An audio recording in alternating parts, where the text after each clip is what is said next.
I went around the world and interviewed all sorts of people working on the robotics trend, everything from robot scientists to the science fiction authors who inspired them, to four-star generals, to the 19-year-old drone pilots in Nevada, to the Iraqi insurgents that they were targeting, to Red Cross lawyers, you name it, across the board. And one of the things that was fascinating is that there was one shared concern among all of them, and it was that as you moved humans out of danger, it also potentially made them more willing to use force.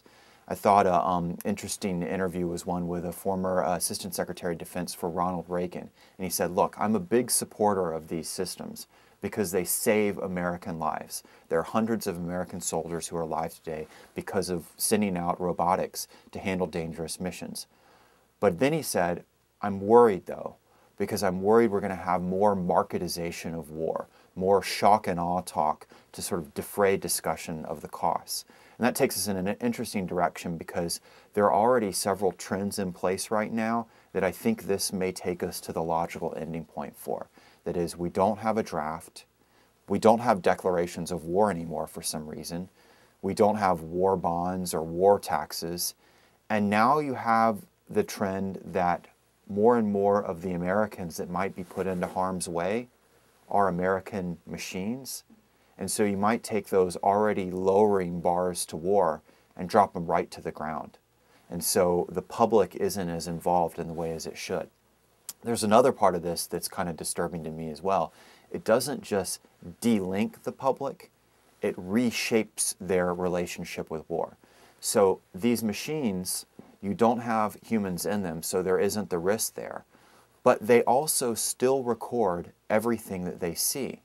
And so in some ways that can be a good, because now the public can have an eye into the battlefield in a way it never could before, that the home front knows what's going on in the war front. But the thing that's happening is it's just like these video downloads here. People use them for education and news, but also people use them for entertainment.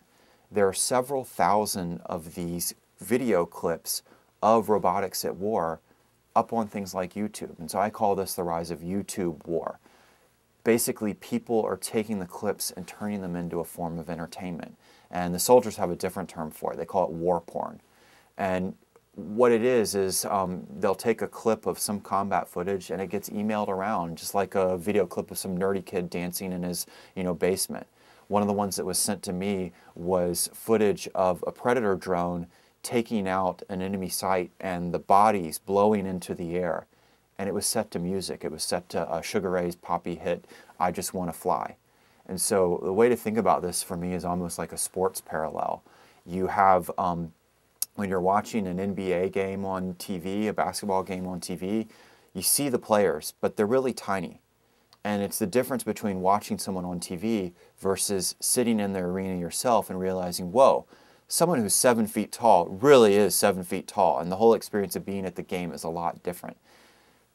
Well, take that and then layer on top of it that this is kind of like the ESPN SportsCenter version of war. That is, you're just getting clips out of it.